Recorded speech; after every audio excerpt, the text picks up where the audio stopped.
Hello નમસ્કાર વિદ્યાર્થી મિત્રો, દરેકનું હાર્દિક સ્વાગત છે મિત્રો. ધોરણ 7 વિષય છે વિજ્ઞાન અને ટેકનોલોજી, જેની ચેપ્ટર નંબર 4 ચેપ્ટર 4 ની સંપૂર્ણ વાત કરીએ તો કે મિત્રો એસિડ બેઝ અને ક્ષાર નામનું જે ચેપ્ટર છે એ આપણે આજે તેનું સ્વાધ્યાય સોલ્યુશન જોવાના છીએ.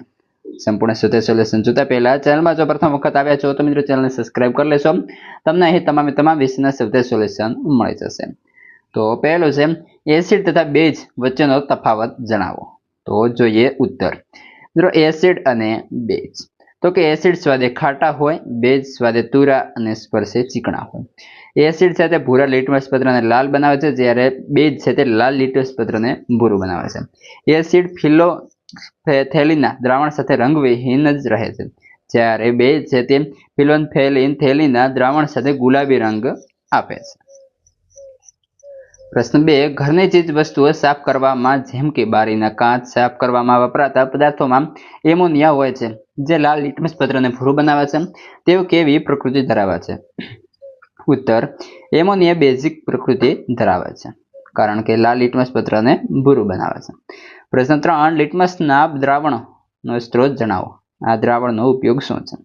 લિટમસનું દ્રાવણ લાઇકેનમાંથી નિષ્કર્ષણ કરીને મેળવાય છે. તેનો ઉપયોગ આપેલ દ્રાવણ એસિડ છે કે બેઝિક તે નક્કી કરવા સૂચક તરીકે થાય છે. પ્રશ્ન 4, જેની અંદર જોઈએ શું નિસ્યંદિત, અહીં આવશે મિત્રો નિયંદિત નહીં પરંતુ નિસ્યંદિત પાણી એસિડિક અથવા બેઝિક તટસ્થ હોય છે. તમે કેવી રીતે નક્કી કરશો? તો કે નિસ્યંદિત પાણી જે છે એ મિત્રો પાણી તટસ્થ છે. આપણે ભૂરા અને લાલ લિટમસ પત્રનો ઉપયોગ કરી ખાતરી કરી શકીએ. નિસ્યંદિત પાણીમાં ભૂરું લિટમસ પત્ર તેમજ લાલ લિટમસ પત્ર અડકાડતા તેના રંગમાં કોઈ ફેરફાર થતો નથી. આમ તે એસિડિક નથી તેમજ બેઝિક નથી, કારણ કે જે નિસ્યંદિત પાણી છે તેની પીએચ જોઈએ તો મિત્રો 7 જોવા મળશે. પ્રશ્ન 5, એક ઉદાહરણની મદદ વડે તટસ્થીકરણની પ્રક્રિયાનું વર્ણન કરો. ઉત્તર, એસિડ અને બેઝ વચ્ચે રાસાયણિક પ્રક્રિયા થઈ ક્ષાર અને પાણી બનવાની રાસાયણિક પ્રક્રિયાને તટસ્થીકરણ કહે છે. ઉદાહરણ તરીકે હાઇડ્રોક્લોરિક એસિડ અને સોડિયમ હાઇડ્રોક્સાઇડ વચ્ચે રાસાયણિક પ્રક્રિયા થઈ સોડિયમ ક્લોરાઇડ અને પાણી ઉત્પન્ન થાય છે. આ તટસ્થીકરણની પ્રક્રિયા છે, જે આપણે અહીં જોઈ શકીએ છીએ. વધીએ આગળ. પ્રશ્ન 6 છે સાચા અને ખોટા સામે આપણે જે છે નિશાની ટ્રુ અને ફોલ્સ કરવાની રહેશે. જોઈએ આગળ. પહેલું છે જેની અંદર છે પહેલો પ્રશ્ન, નાઇટ્રિક એસિડ લાલ લિટમસ પત્રને ભૂરું બનાવે છે, તો એફ એટલે કે ખોટું. ત્યારબાદ છે આગળ સોડિયમ હાઇડ્રોક્સાઇડ ભૂરા લિટમસ પત્રને લાલ બનાવે છે, તો આવશે એફ. 3, સોડિયમ હાઇડ્રોક્સાઇડ અને હાઇડ્રોક્લોરિક એસિડ ભેગા મળતા તેનું તટસ્થીકરણ થાય છે, સાથે સાથે પાણીની ક્ષાર ઉત્પન્ન થાય છે, તો ટ્રુ આવશે. પ્રશ્ન 4, સૂચક એવા પદાર્થો છે કે જે એસિડિક અને બેઝિક દ્રાવણમાં જુદા જુદા રંગ બનાવે છે, ટ્રુ. 5, બેઝિકની હાજરીથી દાંતનો ક્ષય થાય છે, એફ. પ્રશ્ન 7, દોરજીના રેસ્ટોરન્ટમાં ઠંડા પીણાની થોડી બોટલો છે, પરંતુ કમનસીબે તેના પર લેબલ લગાડેલા નથી. તેને આ બોટલો ગ્રાહકોના ઓર્ડર મુજબ પીરસવી પડે છે. એક ગ્રાહક એસિડિક પીણું, બીજો ગ્રાહક બેઝિક પીણું અને ત્રીજો ગ્રાહક તટસ્થ પીણું માંગે છે. તો દોરજી કેવી રીતે નક્કી કરશે કે કયા ગ્રાહકને કયા પણાની બોટલ પીરસવી? તો ઉત્તર, તો કે તેની અંદર આપણે જે છે મિત્રો આ એસિડ બેઝ ને જે છે તટસ્થનો આપણે લિટમસ પત્રની કસોટી વડે નક્કી કરી શકીએ. તો પહેલું જોઈએ, જે પીણું ભૂરા લિટમસ પત્રને લાલ બનાવે તે એસિડિક. બીજું તો કે લાલ લિટમસ પત્રને ભૂરું બનાવે તે બેઝિક પીણું. અને 3, જે ભૂરા લિટમસ પત્ર કે લાલ લિટમસ પત્ર પર કોઈ પણ પ્રકારની અસર ન થાય તેને તટસ્થ પીણું કહે છે. પ્રશ્ન 8, સમજાવો અમુક કેમ થાય છે. પહેલો છે, જ્યારે આપણે એસિડિટી થાય ત્યારે એન્ટાસિડની ગોળી લઈએ છીએ. એસિડિટી એ જઠરમાં વધુ પડતો હાઇડ્રોક્લોરિક એસિડ બનવાને કારણે થાય છે. એન્ટાસિડની ગોળી લેવાથી તેમાં રહેલ મેગ્નેશિયમ હાઇડ્રોક્સાઇડ બેઝિક પદાર્થ હોવાથી જઠરમાંના વધારાના એસિડને તટસ્થ કરે છે. આથી એસિડિટીમાં રાહત થાય છે. બી, જ્યારે આપણને કીડી કરડે છે ત્યારે આપણે ચામડી પર તે જગ્યાએ કેલેમાઇનનું દ્રાવણ લગાવીએ છીએ. તો જોઈએ ઉત્તર, તો કે કીડી કરડે ત્યારે આપણે ચામડીમાં ડંખ દ્વારા ફોર્મિક એસિડ, કારણ કે કીડીના ડંખમાં ફોર્મિક એસિડ હોય છે, એ આપણા શરીરમાં દાખલ થાય છે. આથી ડંખવાળા ભાગમાં પીડા થાય છે. કેલેમાઇનનું દ્રાવણ લગાડવાથી તેમાં રહેલ ઝિંક કાર્બોનેટ બેઝિક પદાર્થ હોવાથી ફોર્મિક એસિડને તટસ્થ કરે છે. આથી પીડામાં રાહત રહે છે.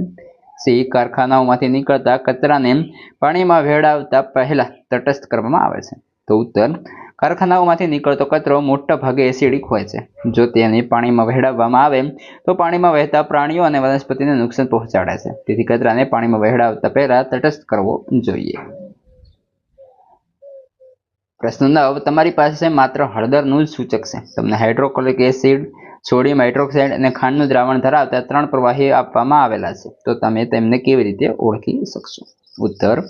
તો કે જો એ આપેલા રસાયણોની 3 બોટલ પર 1, 2 અને 3 લેબલ લગાડવાના રહેશે. ત્યારબાદ હળદરનું સૂચક પ્રવાહી કે પેસ્ટ હોય તો તેના 5 હળદર પત્ર બનાવો. હવે 3 હળદર પત્ર લઈ તે દરેક પર બોટલ 1, 2 અને 3 માંના દ્રાવણના 2 ટીપા નાખો.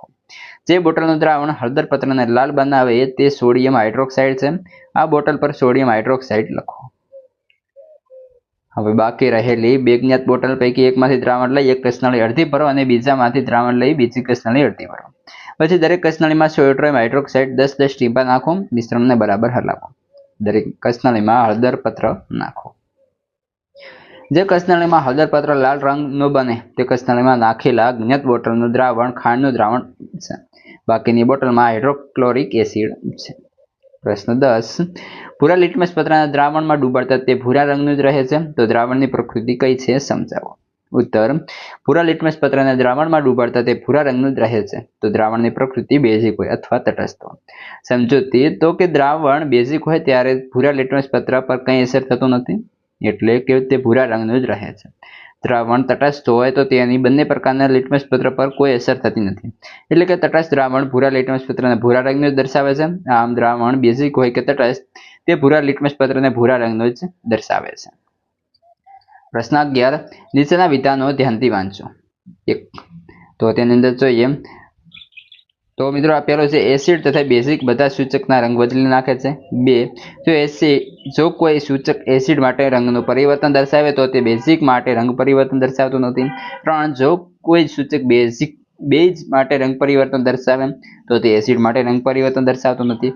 અને 4. એસિડ તથા બેઝનું રંગ પરિવર્તન સૂચનના પ્રકાર પર આધારિત છે.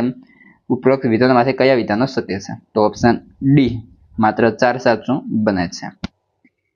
મિત્રો આ હતું તમારું સંપૂર્ણ સ્વાધ્યાયનું સોલ્યુશન. હવે આગળનું સોલ્યુશન અને અન્ય વિષયોના આપણે ચેનલ પર મળી જશે. તો ફટાફટ ચેનલ પર જાઓ અને તમામ મેળવી લો. તમારા મિત્રોને પણ શેર કરી દો.